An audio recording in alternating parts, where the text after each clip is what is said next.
Bonjour et bienvenue dans cette nouvelle édition de Femmes de Sport. Aujourd'hui, c'est totale aventure. Même vous, dans votre salon, vous allez voyager autour du monde. Ah oui, parce qu'on vous propose du surf, du trail, du cyclisme, du cheval, d'autres sports, mais surtout de la bonne humeur. Avec nos deux invités, avec tout d'abord Flora Delmas, bonjour. Bonjour. Vous êtes responsable des ressources humaines chez Alten.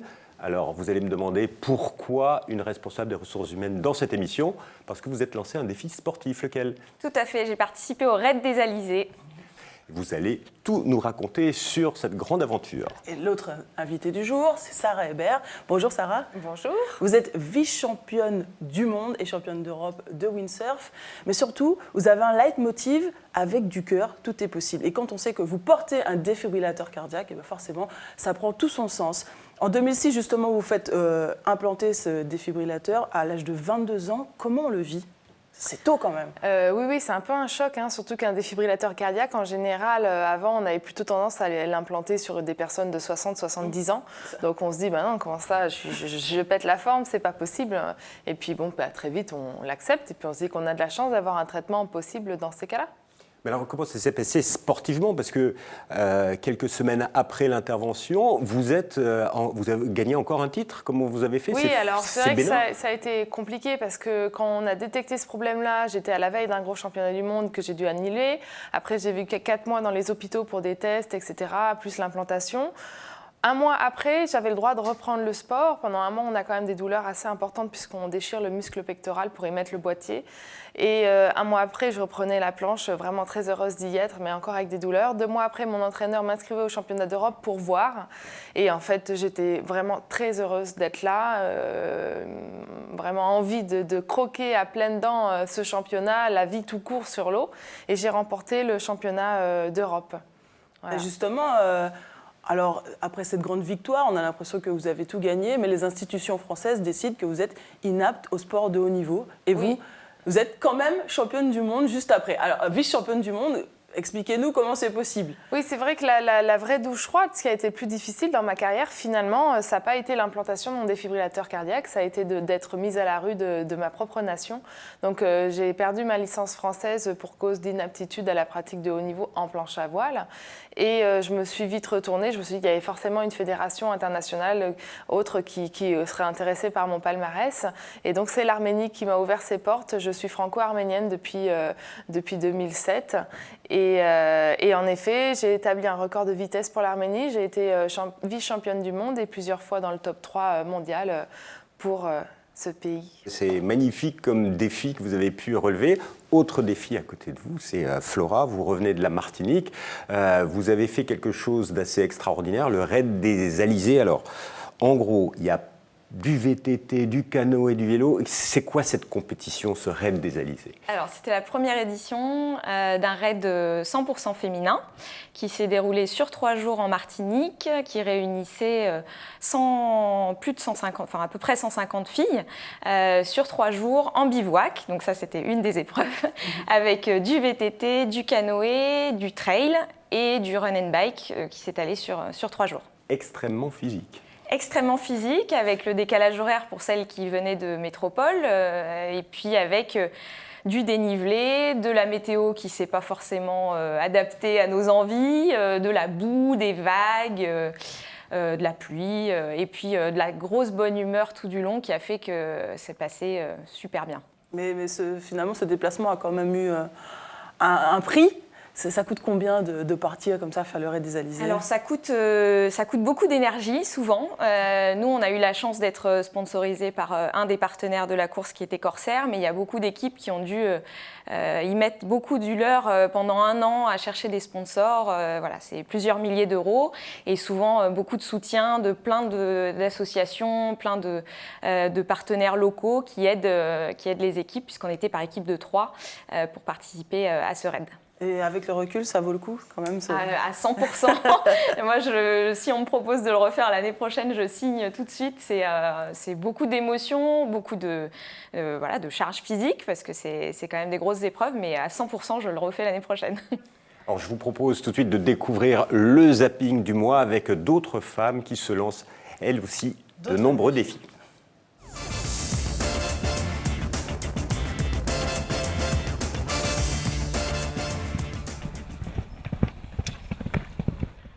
Pratiquer le tir à l'arc à cheval, c'est un peu sortir du 21e siècle. Ce sport ancestral a été remis au goût du jour par la Corée au début des années 2000. Il est arrivé quelques années plus tard en France. Ses charmes lui ont permis de trouver un public assez vite.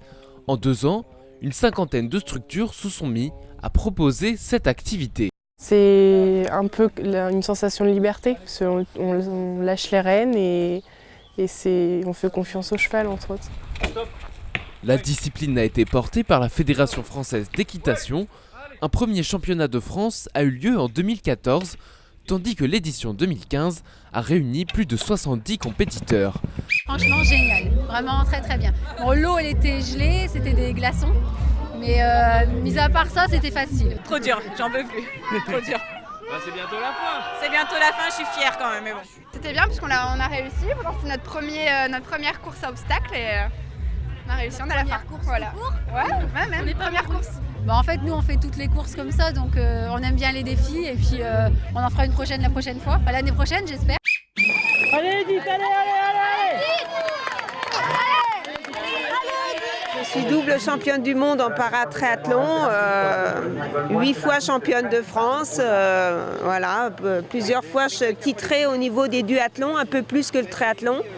Je véhicule une image positive de l'intégration du handisport, voilà, dans différentes manifestations. Eh bien, elle est là, et comme toujours, le sourire d'Edith, qui termine avec les petits jeunes de son club. Et on espère évidemment de tout cœur qu'on la retrouvera sur les Jeux Olympiques à Rio de Janeiro. Ce sera en 2016. Edith Dassé du Mans.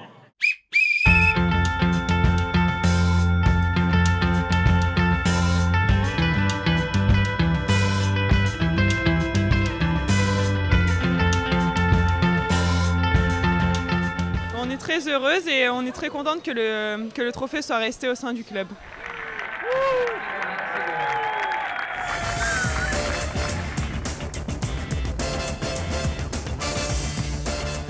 Flora, vous êtes une de ces filles qui a participé au Raid des Alizés. Est-ce que la compétition, c'est important? Est-ce que c'est ce qu'on retient finalement dans ce type d'épreuve?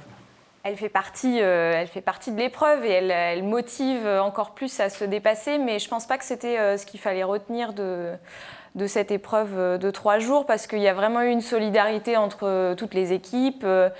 Déjà parce que c'est des épreuves en nature, donc forcément on fait attention à ses copines d'abord de son équipe et puis à toutes celles qui sont autour, parce qu'on n'est jamais à l'abri de glisser, de se prendre une branche, de prendre une vague un peu plus forte que les autres. Mais après, évidemment, on regarde le classement à la fin de la journée et on est très très contente quand on termine devant les copines qu'on a aidées toute la journée. Vous avez terminé 7e. Qu'est-ce qui a été le plus dur? Quelle a été l'épreuve la plus dure pour vous? Je pense que paradoxalement, l'épreuve la plus dure, ça a été le trail, alors que c'est ce que je pratique d'habitude. Mais là, on est monté en haut de la montagne Pelée, redescendu, avec beaucoup de gadous, beaucoup de terrain glissant, de lianes, de branches auxquelles il fallait s'accrocher. Et c'est l'épreuve qui a duré le plus longtemps, parce que nous, on met juste en dessous de 4 heures. Donc c'est vrai que ça a été assez éprouvant. Alors, quand on est responsable de ressources humaines, chef de projet ressources humaines dans une grosse entreprise, comment on se prépare pour ce type d'épreuve? Comment on fait du sport? Parce que j'imagine, vous travaillez chez Alten, les horaires doivent être assez importants. Il faut prendre le temps quand même de s'entraîner. Oui, on s'organise. J'ai la chance d'avoir une équipe qui m'a soutenue dans ma pratique du sport tous les jours. On termine un petit peu plus tôt certains soirs. On va faire du sport entre midi et 2. On prend une douche pour être sûr de ne pas trop embêter les collègues quand on revient. Mais voilà, on s'organise et ça se passe plutôt bien. C'est plus les préparations VTT ou canoë, où c'est sûr qu'à Paris, c'était un petit peu plus compliqué. Vous viviez à 150 sur un bivouac, vous l'avez dit.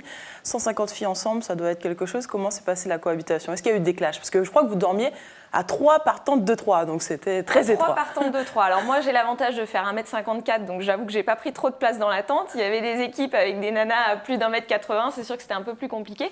Mais ça se passe bien, puis ça soude forcément quand on attend devant des toilettes de chantier ou quand on prend la douche à la température ambiante.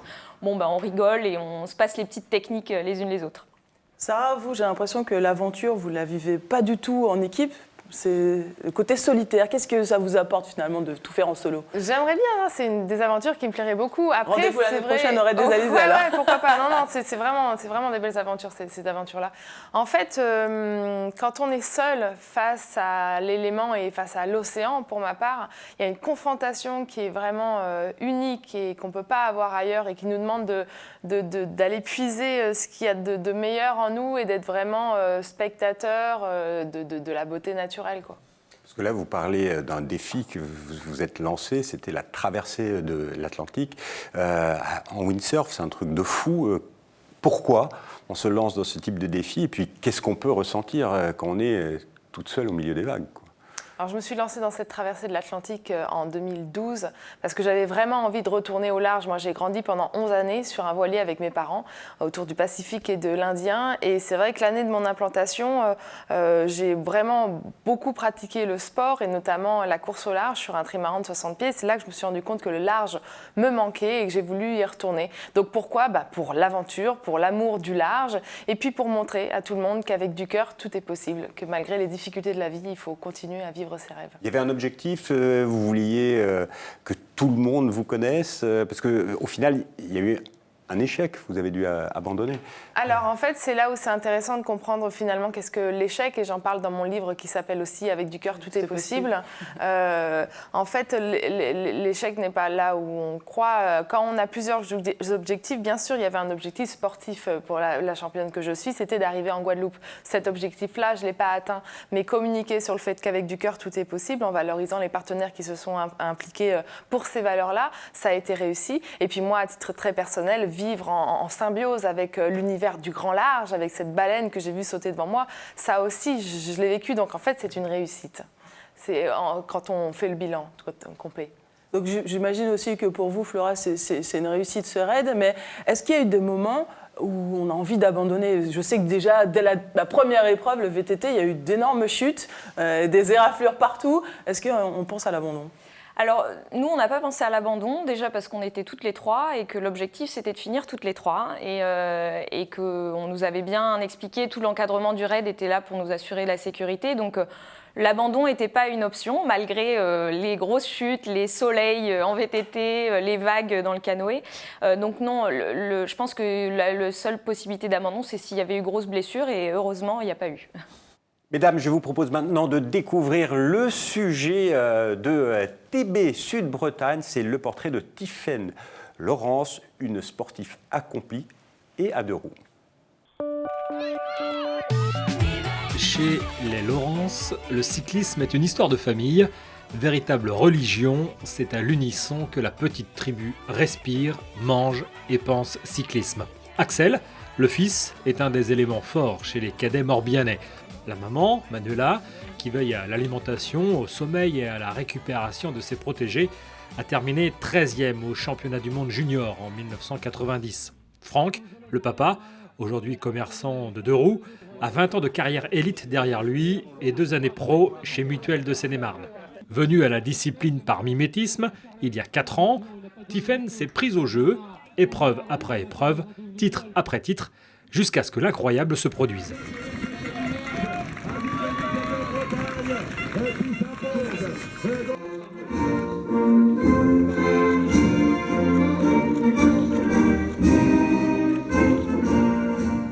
Si la saison 2015 était déjà bien remplie, sur route comme sur piste, de 2 titres départementaux, de 2 autres régionaux, de 2 victoires en Coupe de France et d'une médaille de bronze par équipe au championnat d'Europe, c'est le 22 août, à Pieux-dans-la-Manche, que Tiffaine décroche le Graal.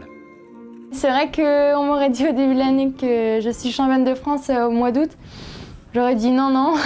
On y est allé au championnat de France, comme on y allait tous les ans, et on y croit, enfin on y va et sans y croire, quoi. Et je savais qu'elle était capable d'être devant, donc après, de là à être championne de France, c'est une autre histoire, mais... Du fait aussi de ma 3e place 2 jours avant, au chrono, ça m'a enlevé une pression et je suis allée au Bleu Œuf.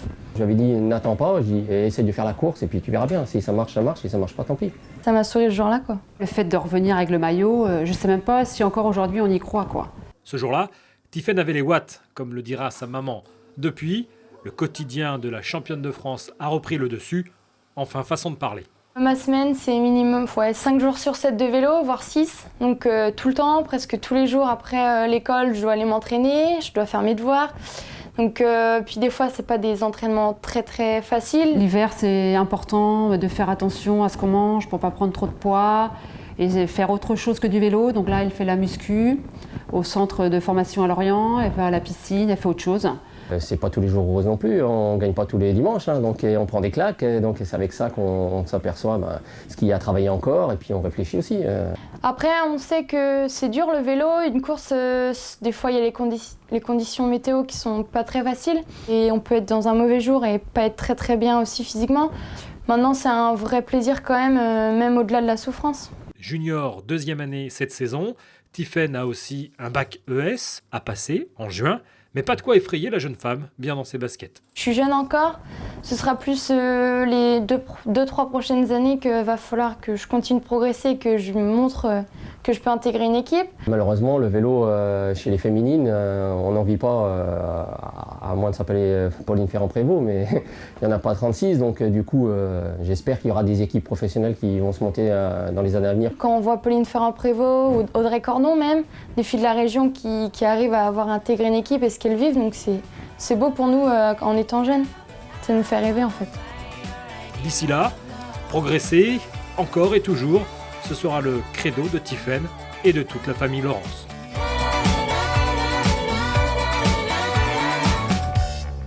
Alors Flora, une réaction à ce sujet, vous êtes admirative, vous faisiez pareil à 17 ans ?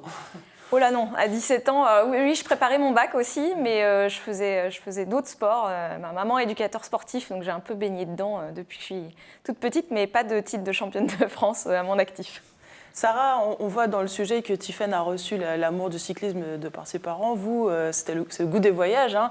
Parlez-nous de ces 12 premières années de votre vie. La voile, ouais, c'est le goût de la voile et de l'aventure. Donc, je suis née en Calédonie et quand j'avais 1 mois, on est parti pour un voyage qui a duré 11 ans, mais qui n'était pas forcément prévu pour durer aussi longtemps, à travers le Pacifique et à travers l'océan Indien. Donc, tous les matins, à travers mon hublot, j'avais le paysage qui changeait et puis très vite, j'ai su d'où venait le vent, comment barrer le bateau, etc. Donc, c'est presque la voile, le sentiment de la mer, la sensation de la mer, c'est devenu presque inné pour vous. Oui, complètement.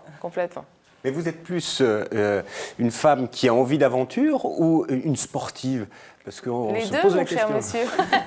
Oui, non, j'aime le sport et l'aventure. Pour moi, le sport, c'est un moyen de se dépasser, d'aller au-delà de ses limites, de donner le meilleur de soi-même. Et puis, comme je fais des sports qui nous permettent de se mouvoir, de bouger, c'est un moyen de locomotion aussi pour moi de découvrir des espaces. Donc, par exemple, en Amazonie, je suis partie faire une expédition avec mon stand-up paddle. Et c'est un formidable moyen de revenir à un rythme beaucoup plus naturel aussi. Parce qu'on ne l'a pas dit à nos téléspectateurs, ok, du windsurf, mais aussi du surf, du kitesurf, du paddle. Qu'est-ce que vous faites aujourd'hui ? Mais vous vivez de quoi ?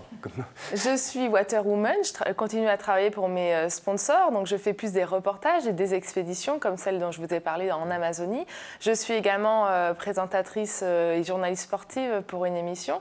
Et puis je suis coach en stand-up paddle. Ma spécialité, c'est le sub-fitness yoga et également coach en windsurf. Qu'est-ce que c'est le sub-fitness yoga exactement ? Eh ben, c'est des postures de yoga sur une planche de stand-up paddle, donc ces grandes planches de surf où on est debout avec une rame et c'est assez unique parce qu'on est au contact des éléments. C'est challenging parce que ça bouge beaucoup, mais c'est très sympa. Donc Sarah, le milieu aquatique a été longtemps l'apanage des hommes, c'est plus le cas aujourd'hui. En revanche, dans le milieu équestre, c'est encore le cas, c'est l'emprise masculine, mais 2 femmes se sont lancées un défi et c'est un sujet de LM TV Sartre. Elles ont toutes les yeux rivés sur Étendard. Et pour cause. C'est le cheval qu'on vient d'acquérir. Ça y est, c'est notre bébé. Un bébé d'environ 480 kilos, acheté il y a 2 semaines. L'idée est venue en famille au mois d'avril. On voyait les hommes qui nous entouraient vibrer autour de chevaux de course et on a eu envie de se lancer, de vivre ces moments sportifs autour du cheval et on s'est dit aussi que c'était peut-être une occasion de faire découvrir le monde des courses à d'autres femmes. Et elles sont 24 à s'être lancées dans ce projet. De 26 à 67 ans, novices ou expertes, elles ont l'intention de conquérir le monde hippique, un cercle souvent fermé aux femmes. Il y Beaucoup de femmes, mais qui sont plus dans l'ombre. Et dès qu'on touche plus aux professionnels, on voit plus d'hommes. Et c'est vrai que c'est un milieu un peu macho. Et l'idée était de faire un petit pied de nez à tout ça et de créer quelque chose d'élégant, d'où notre nom, les élégantes.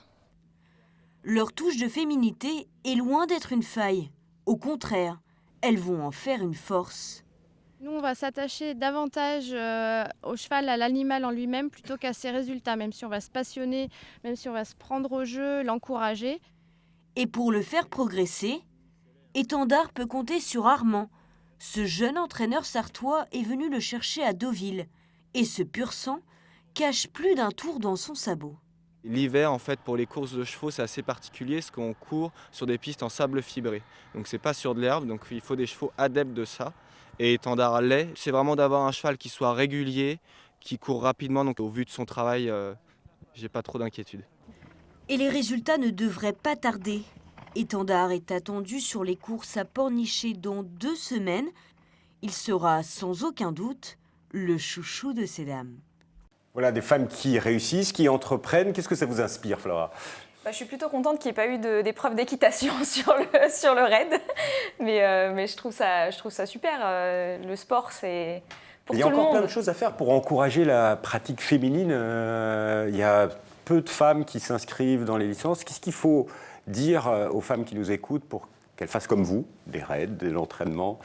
Je pense qu'il faut leur montrer qu'on peut le faire de notre façon. On n'est pas obligé d'aller chercher la performance, la surperformance. On peut faire du sport comme on aime, avec des copines, pour se faire plaisir. Et puis s'il y en a qui ont envie de faire de la compétition, il y a aussi la place pour ça. Mais je trouve qu'il faut qu'on se décomplexe un peu et qu'on fasse du sport comme on aime nous.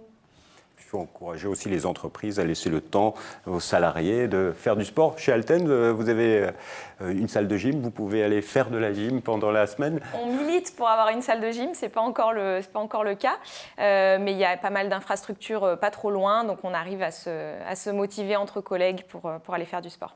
Sarah, vous, on a l'impression que vous avez fait le tour du monde un certain nombre de fois, mais qu'est-ce qui vous reste à découvrir ? Quel est le prochain défi de Sarah Hébert ?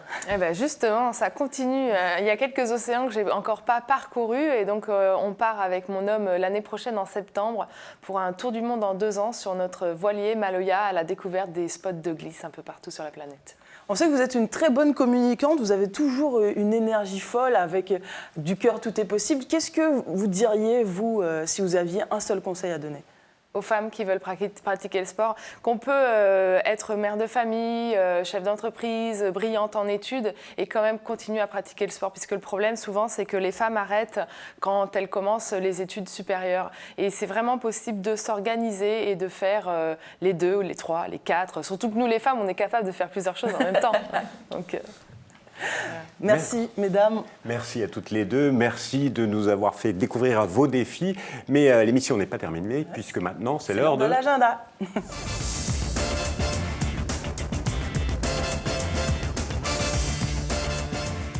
Lui surfe sur les dates. Aucun événement féminin ne lui échappe. Il est l'homme qui tombe à pic. Bonjour Florian. Bonjour Vanessa, bonjour. Je suis déçue, je m'attendais quand même à vous voir en Père Noël. C'est un petit peu tôt encore, on va attendre le 24. Bon alors, racontez-nous un peu les événements à ne pas rater ce mois-ci. On va parler de Noël, donc on va parler de neige et on va rester dans le ski avec du ski alpin. Les épreuves de Coupe du Monde à Courchevel et à Val d'Isère, c'est du mercredi 16 au dimanche 20 décembre avec les meilleures skieuses de la planète. Un programme avec de la descente et du slalom géant. Alors le ski c'est bien, mais tu as du sport-co à nous proposer également ? Toujours du sport-co. On a du basket avec de l'Eurocoupe le jeudi 17 décembre à Angers qui jouera contre Győr, une équipe hongroise, et qui Angers, pour sa première participation à une Coupe d'Europe, est en passe de se qualifier pour la phase finale, donc ce sera un match très important. Il y a également les derniers journées du championnat de l'année. Voilà, avec du volley, ce sera le samedi 19 et le dimanche 20 décembre, la dernière journée de Ligue A féminine, avec un derby azuréen entre Le Canet et Saint-Raphaël. Et ce week-end-là, ce sera également la dernière journée de l'année de basket, avec Nice contre Villeneuve d'Ascq. Nice qui est le leader surprise un petit peu de ce championnat. Beau match en perspective. Et début janvier. Janvier, est-ce que vous avez des dates ? Alors juste avant, on aura de la boxe avec le Ladies Boxing Tour à Nantes, un tournoi de boxe en plusieurs étapes avec différentes catégories de poids, mais on aura le temps d'en reparler tout au long de l'année 2016, puisqu'il y aura plusieurs étapes. Et en janvier, effectivement, on attaquera avec du cyclocross. Ce sera à Besançon, ce sera les championnats de France les 9 et 10 janvier. Pauline Ferrand-Prévot sera absente puisqu'elle est blessée. Donc ça veut dire que la chasse au titre est ouverte entre toutes ses concurrentes. Qui sera la nouvelle championne?